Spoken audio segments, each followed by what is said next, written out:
Good morning, नमस्कार, सुप्रभात। आप देख रहे हैं न्यूज 18 राजस्थान। मैं हूं आपके साथ मनुरा सक्सेना। अगले आधे घंटे तमाम वो खबरें आपको दिखाएंगे जो बनेंगी आज की सुर्खियां।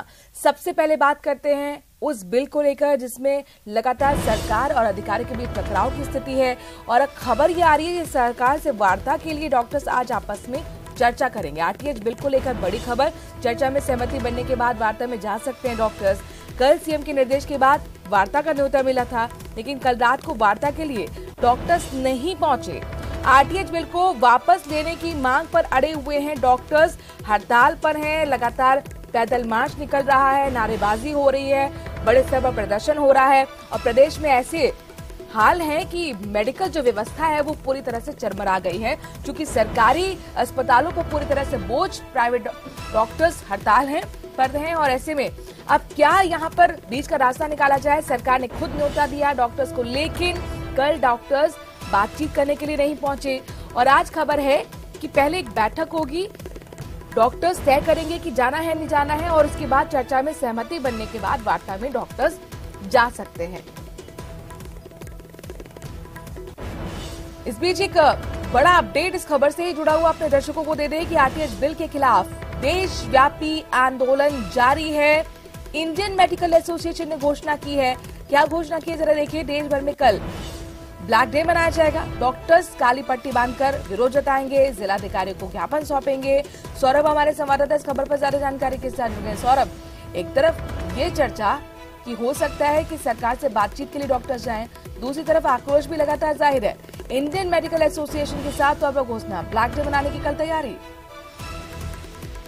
कल मुख्यमंत्री दिल्ली से जयपुर आए थे, सिर्फ राइट टू हेल्थ बिल को लेकर जिस प्रकार का आंदोलन चल रहा है उसको लेकर अधिकारियों से वार्ता करने के लिए, और अधिकारियों के साथ बैठक में मुख्यमंत्री ने कल रात को ही डॉक्टर से वार्ता करने के निर्देश दिए और इस आंदोलन को खत्म करने की अपील भी की। लेकिन चूंकि रात को 10 बजे वार्ता के लिए बुलाया था तो डॉक्टर्स का कहना था कि ज्यादातर डॉक्टर जो है वो अपने अपने घरों के लिए या अन्यत्र चले गए हैं, इस लिहाज से और आज तमाम जो डॉक्टर्स हैं वो आपस में चर्चा करना चाहते हैं और उसके बाद सरकार से वार्ता में शामिल होना चाहते हैं। तो इस लिहाज से कल जो है वो वार्ता के लिए डॉक्टर्स नहीं पहुंचे थे। आज जो है वो तमाम जो डॉक्टर्स के संगठन है उनकी जो है वो बैठक होगी। बैठक में तय किया जाएगा कि वार्ता में जाना है। सौरभ, कितने बजे बैठक बुलाई गई है डॉक्टर्स की? देखिए, अभी तारीख समय जो है वो तय नहीं किया गया, लेकिन 10 बजे बाद ही जो है वो इनकी बैठक जो है वो होगी और इस बैठक में ये लोग तय करेंगे कि आखिर बैठक में जाना है या नहीं जाना है या फिर किन बिंदुओं को लेकर सरकार से वार्ता करनी है, ये पहले तय होगा। उसके बाद ही सरकार से ये लोग वार्ता के लिए तैयार होंगे। क्योंकि सर, एक चीज बताइए, चूंकि जाहिर तौर पर कोई भी समस्या होती है उसका हल जो है वो बातचीत से ही होगा, तो लगभग संभव है कि यहाँ पर बातचीत के लिए राजी हो जाए डॉक्टर्स। लेकिन मेरा दूसरा सवाल जो है वो आपसे ये है कि क्या पूरा राइट टू हेल्थ बिल को ही वापस लेने की मांग पर अड़े हैं या कुछ प्रावधान है जिसको लेकर दिक्कत है और उस पर आखिरकार बातचीत हो? जी बिल्कुल, यही बात है कि पहले भी वार्ता जो है वो हुई है, पहले भी इनकी मांगे जो है वो सरकार ने मानी है और बिल में उसे शामिल भी किया गया, लेकिन उसके बाद जाकर फिर से जो है वो आंदोलन शुरू हुआ है। तो ऐसे में डॉक्टर्स जो है वो पहले आपस में चर्चा करना चाहते हैं और इनका राइट टू हेल्थ बिल पूरी तरह से वापिस हो, इसको लेकर अड़े हुए हैं। तो अब बीच का रास्ता क्या निकलता है, किस प्रकार की वार्ता होती है, किस प्रकार की समझाइश होती है, ये तमाम बातें जो है वो आज आपस में एक बार डॉक्टर चर्चा कर लें और उसके बाद अधिकारियों से किस प्रकार की वार्ता होती है, उसके बाद जो है वो सब कुछ तय होगा। जी चलिए, बहुत बहुत शुक्रिया, नजर बनाए रखिएगा। आगे आपसे अपडेट सौरभ लेते रहेंगे। तो आज महत्वपूर्ण दिन न सिर्फ सरकार के लिए, डॉक्टर्स के लिए भी, और उम्मीद की जा रही कि इस वार्ता से आखिरकार जो एक हफ्ते से स्थिति बनी हुई है, जो टकराव है वो खत्म हो। आज डॉक्टर्स बैठक में तय करेंगे कि सरकार से किन बिंदुओं पर बातचीत करनी है और बातचीत करनी भी है या फिर नहीं। और जयपुर से बड़ी खबर आ रही है, हार्डकोर बदमाशों के खिलाफ पुलिस का जबरदस्त एक्शन देखने को मिला है। पुलिस का ये ज्वाइंट ऑपरेशन हार्डकोर बदमाशों के खिलाफ फायरिंग कर रंगदारी वसूलने वाले 5 बदमाश मुठभेड़ में जख्मी हुए हैं। जयपुर ग्रामीण एसपी और सीकर एसपी ने बाकायदा इस पूरे मामले की मॉनिटरिंग की। कोटपुतली में रंगदारी पर पेट्रोल पंप पर तोड़फोड़ से ये पूरा मामला जुड़ा हुआ है। जयपुर दिल्ली हाईवे पर 2.5 लाख की रंगदारी के लिए वारदात को अंजाम दिया गया था। कार में आपको बता दें कि 6 बदमाश फरार थे। 24 मार्च को इस वारदात को अंजाम दिया गया। वारदात कर बदमाशों ने रिंगस में एक राहगीर का पैर तक तोड़ डाला। कोटपुतली पुलिस ने बदमाशों का 70 किलोमीटर तक पीछा किया है। रिंगस में 2 जिलों की पुलिस ने 3 बदमाशों को धर दबोचा। 2 बदमाश गाड़ी लेकर नीमका थाना की तरफ भाग निकले और पुलिस को पीछा देखकर बदमाशों ने राहगीर की बाइक छीन ली। बाइक देने से इनकार करने पर बाइक मालिक को गोली मार दी गई। बाद में स्थानीय लोगों ने दोनों बदमाशों को दबोचा और आखिरकार ये दोनों पुलिस की गिरफ्त में आ चुके हैं।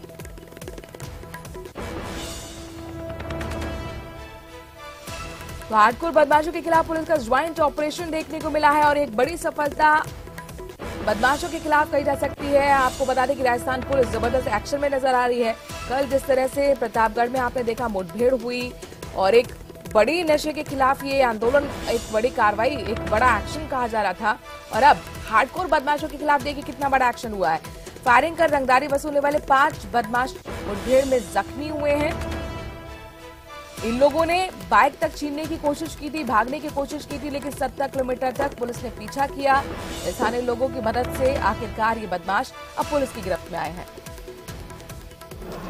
दोपहर बाद एक सूचना मिली थी कि भाई ये जो कोटपुतली में व्यापारियों के साथ वारदात करके और अपराधियों की आमद रफत इस साइड में है, जिसकी नाकाबंदी की गई थी। इसमें नाकाबंदी के दौरान बदमाशों ने पुलिस की गाड़ी की टक्कर मारी है चला में। वहां से फिर फरार होकर के ग्वाला की चेक पोस्ट की नाकाबंदी तोड़ते हुए फायर किया और फायर करके एक प्राइवेट आदमी मोनू सेन की उन्होंने गोली मारी, जिसको पब्लिक की मदद से पुलिस ने उनको पकड़ा और पब्लिक ने पकड़ते हुए खेतों में उनके साथ पब्लिक ने गोली लगे हुए व्यक्ति के आक्रोश के कारण उनके साथ मारपीट कर दी, जिसमें उनके चोटें आई हैं, जिनको ला करके हॉस्पिटल में भर्ती कराया, जिनका इलाज चल रहा है।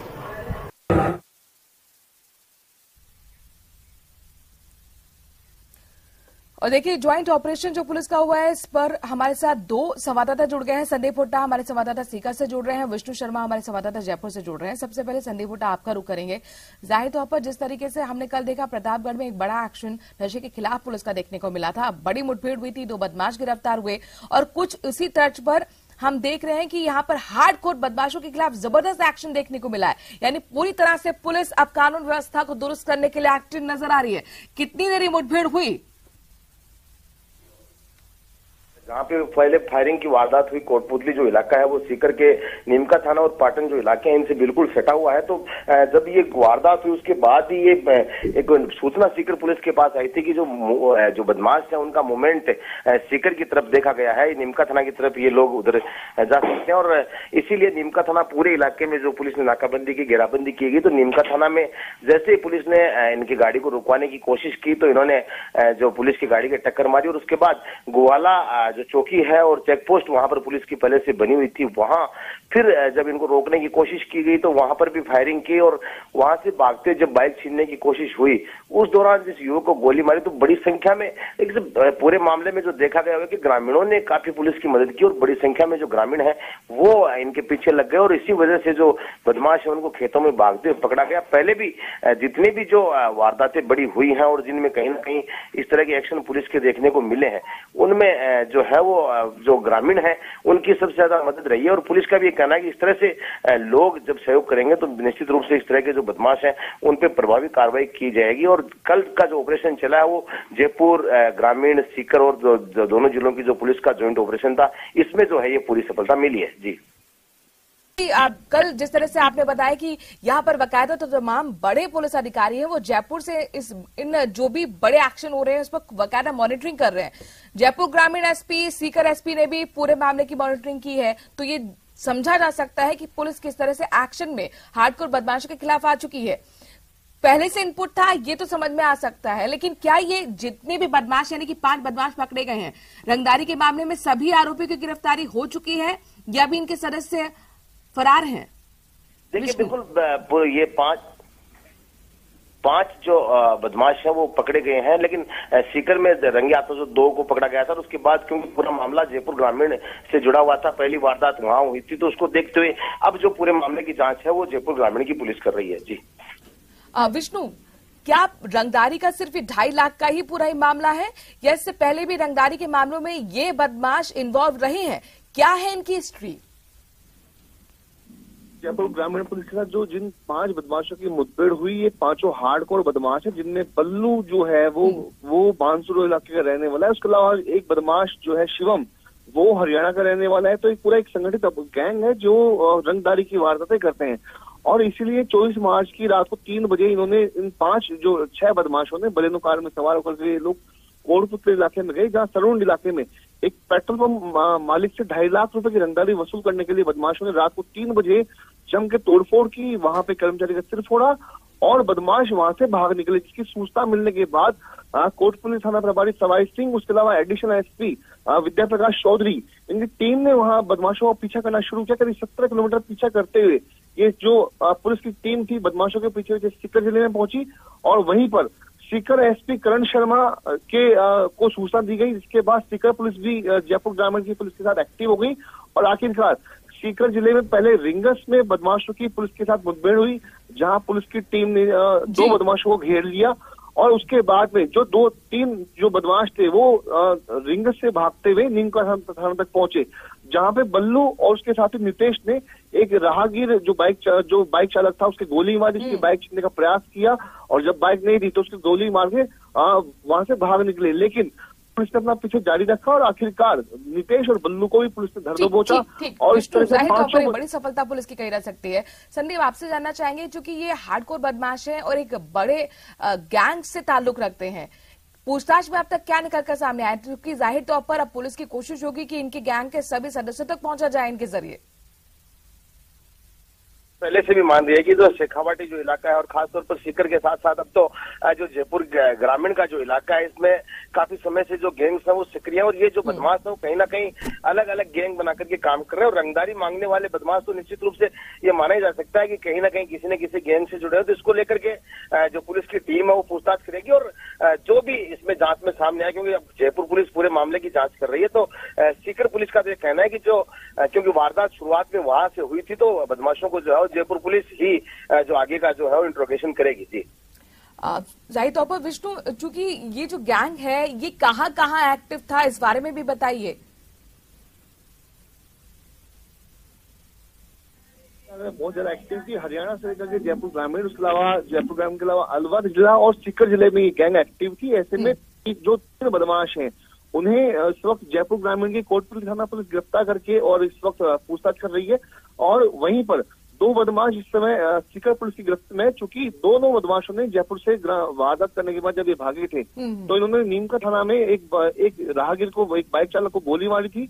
तो ऐसे में एक मुकदमा सीकर में दर्ज किया गया और वहीं पर एक मुकदमा जयपुर ग्रामीण में दर्ज हुआ। चलिए, नजर बनाए रखिएगा विष्णु। संदीप, बहुत बहुत शुक्रिया तमाम जानकारी हम तक पहुंचाने के लिए। आगे आपसे अपडेट्स लेते रहेंगे। तो ये ज्वाइंट ऑपरेशन सीकर पुलिस और जयपुर पुलिस का जबरदस्त एक्शन यहां पर देखने को मिला है। अपने दर्शकों को बता दें कि हार्डकोर 5 बदमाशों को पुलिस ने मुठभेड़ के दौरान गिरफ्तार कर लिया और ये जो गैंग है रंगदारी के काम में इन्वॉल्व था, हरियाणा का बेल्ट और इसके साथ साथ अलवर, सीकर, जयपुर में काफी एक्टिव था। लगातार पुलिस को तलाश थी और आखिरकार अभी पुलिस की गिरफ्त में।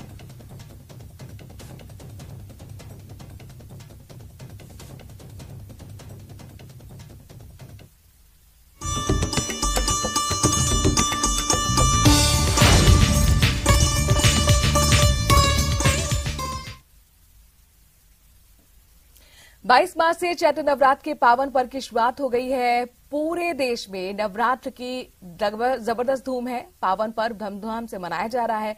आज नवरात्र का 5वां दिन है और इस दिन मां स्कंद माता की पूजा की जाती है। मां के 5वें स्वरूप का नाम उन्हें भगवान कार्तिकेय से मिला है। मां दुर्गा इस रूप में कुमार कार्तिकेय को जन्म देने के कारण स्कंद माता कहलाई जाती हैं। माता के इस स्वरूप की विधि विधान से पूजा करने पर मां की कृपा बनी रहती है। स्कंद माता को मोक्ष के द्वार खोलने पर माता के रूप में पूजा जाता है। कहा जाता है कि स्कंद माता भक्तों की समस्त कामनाओं को पूरा करती है। संतान प्राप्ति के लिए स्कंद माता की आराधना विशेष लाभकारी मानी जाती है। स्कंद माता की पूजा से भक्त को मोक्ष मिलता है। सूर्यमंडल की अधिष्ठात्री देवी होने के कारण इनकी पूजा से भक्त अलौकिक, तेज और कांतिमय हो जाता है। स्कंद माता को पीला रंग बहुत ज्यादा पसंद है, इसलिए आप पीले रंग के कपड़े पहनकर मां को केले का भोग लगाएं। ऐसा करने से मां निरोगी रहने का आशीर्वाद देती है। अभिजीत मुहूर्त से मां की पूजा विशेष फलदायी होती है।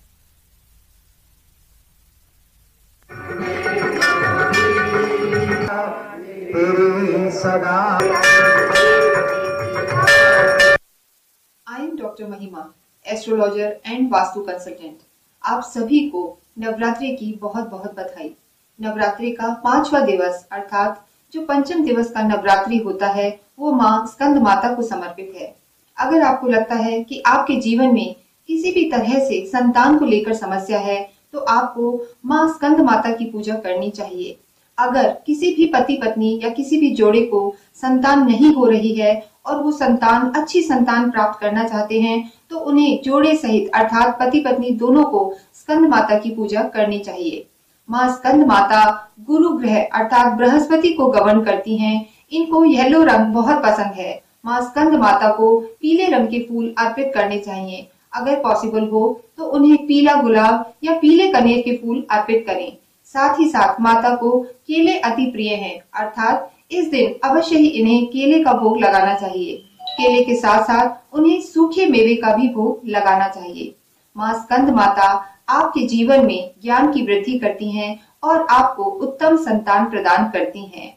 अच्छी संतान और जीवन में सुख पाने के लिए आप ओम दुम दुर्गाय नमः और ओम स्कंद मात्रे नमः का नित्य जाप करें। ऐसा करने से आपके जीवन में सुख शांति बनी रहेगी। जय माता दी।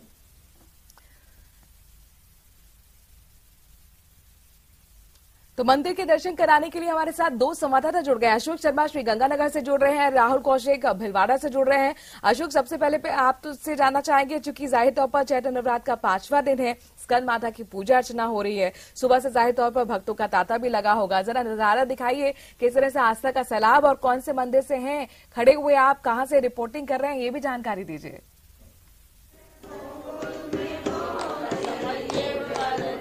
बिल्कुल मनु, देखिए मैं श्री गंगानगर के विनोबा बस्ती स्थित दुर्गा मंदिर से इस समय रिपोर्टिंग कर रहा हूं और आज चैत्र नवरात्रि का 5वां दिन है। तो निश्चित तौर पर चैत्र नवरात्रि के दौरान भक्तों का मंदिर पहुंचने का सिलसिला लगातार जारी है और भक्तों की इच्छा यही है कि वो माता रानी के चरणों में पुष्प अर्पित करते हुए अपनी मनोकामना पूरी होने की कामना करें। अभी हम सबसे पहले भक्तों को उन भक्तों को जो घर नहीं पहुंच पाए उन्हें माता रानी का दर्शन करा देते हैं, जो इस समय घर पर बैठे हुए हैं। और ये आप देखिए श्री दुर्गा मंदिर के मां भगवती के दर्शन इस समय घर बैठे दर्शक कर पा रहे हैं। साथ ही साथ चूंकि आज 5वां दिन है, मां स्कंद की पूजा अर्चना की जाती है, तो हम पंडित जी से जानने का प्रयास करेंगे कि किस तरह से मां स्कंद को खुश किया जा सकता है। जी, तो चैत्र नवरात्रि की आज 5वां दिन चल रहा है और 5वें दिन मां स्कंद माता की पूजा की जा रही है।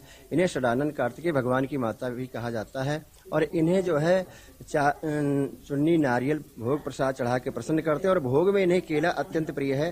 और इस प्रकार से भक्तजन जो है आज प्रातः से ही मां भगवती को प्रसन्न कर रहे हैं। माता निश्चय ही उनकी मनोकामना पूरा करती है। जी देखिए, बिल्कुल जैसा कि पंडित जी ने बताया कि उन्हें केला बड़ा प्रिय है, तो ऐसे में भक्तों का जो मंदिर पहुंचने का सिलसिला है मनु वो लगातार जारी है। माता रानी के चरणों में जहां पुष्प अर्पित किया जा रहा है तो उन्हें चुनरी उड़ाकर भी अपने मनोकामना पूरी होने की कामना की जा रही है।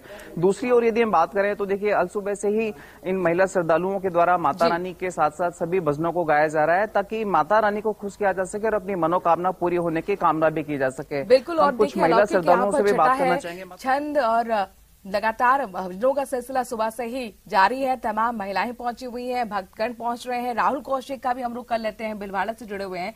राहुल, जरा दिखाइए मंदिर का नजारा, किस मंदिर से आप रिपोर्टिंग कर रहे हैं, और अगर पॉसिबल हो जरा पंडित जी से भी बात कीजिए और वो मंत्र जरा बता दीजिए कि चूंकि वक्त लोगों के पास बेहद कम होता है, वो कौन सा मंत्र जो कुछ सेकंड में माता को प्रसन्न किया जा सके उसको गाकर।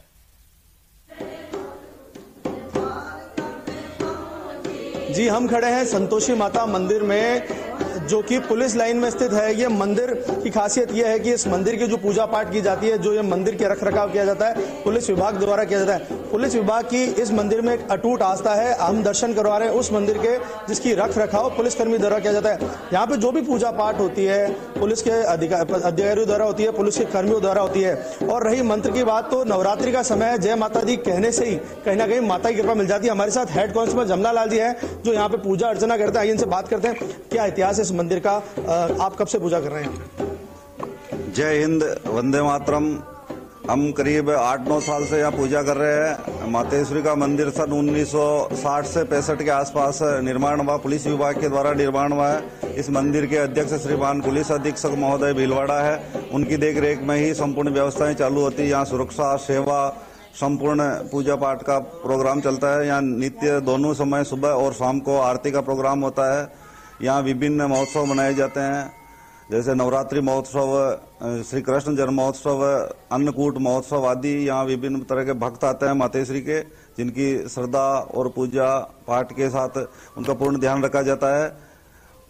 जमनालाल जी, कहीं ना कहीं जैसे पुलिसकर्मी आम जनता का ख्याल रखते हैं, तो माता रानी ने पुलिसकर्मियों का भी ख्याल रखा होगा। आपके कोई समस्या, पुलिस विभाग में कोई समस्या होगी, शहर में कोई बड़ी घटना होती होगी तो माता की अर्जी लगाई जाती होगी? बिल्कुल, ये सत्य बात है। जब भी पुलिस विभाग में संकट आता है या जब कभी ऐसी घटनाएं घटती है तो सभी पुलिस कर्मचारी मां के शरण में आते हैं, मां से विनती प्रार्थना करते हैं, तो उनकी समस्या का समाधान हो जाता है। ऐसी आस्था है, पहले भी होता है, अभी भी होता है। पहले भी 1965 के समय युद्ध में पुलिस की आंतरिक व्यवस्था में ड्यूटी लगी थी, तब भी पुलिस कर्मचारी यहाँ माँ के शरणों में मत्था टेक के गए थे, तब उनकी समस्या व्यवस्था कुशल लौट के वापस आए हैं, ऐसी मान्यता है।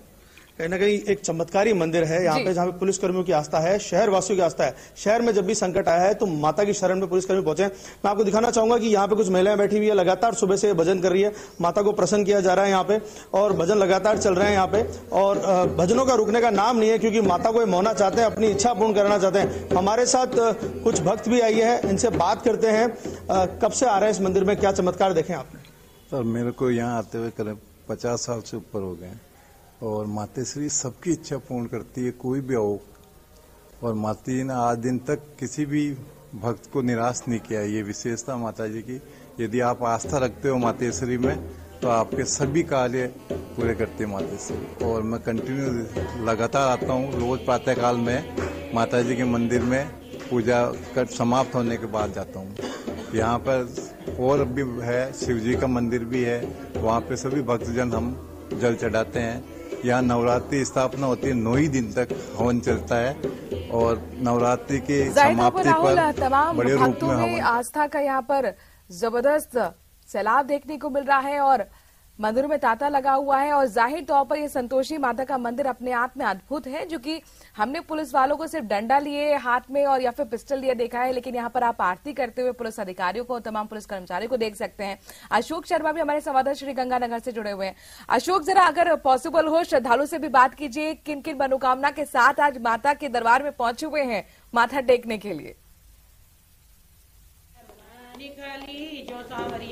बिल्कुल मनु, मैं बात करने का प्रयास करता हूँ और श्रद्धालुओं से जानने की कोशिश करते हैं कि वो चैत्र नवरात्रों को किस तरह से मना रहे हैं।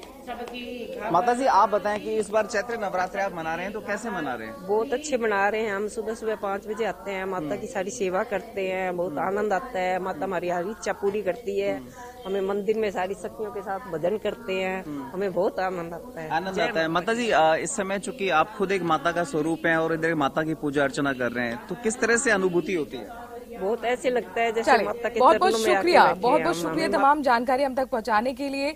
अशोक, राहुल, आपका भी बहुत बहुत शुक्रिया वहां से जो आस्था का सैलाब था वो दिखाने के लिए। तो कुल मिलाकर आज का दिन महत्वपूर्ण, चैत्र नवरात्र का 5वां दिन, स्कंद माता की पूजा अर्चना भक्त कर रहे हैं। खबरों में आगे बढ़ते हुए जयपुर से अगली खबर लेते हैं, बात कांग्रेस की। दरअसल राजधानी जयपुर में आज कांग्रेस सत्याग्रह करने जा रही है। महात्मा गांधी की प्रतिमा रखकर कांग्रेस सत्याग्रह करेगी। जिला कांग्रेस मुख्यालय पर सत्याग्रह का कार्यक्रम होगा।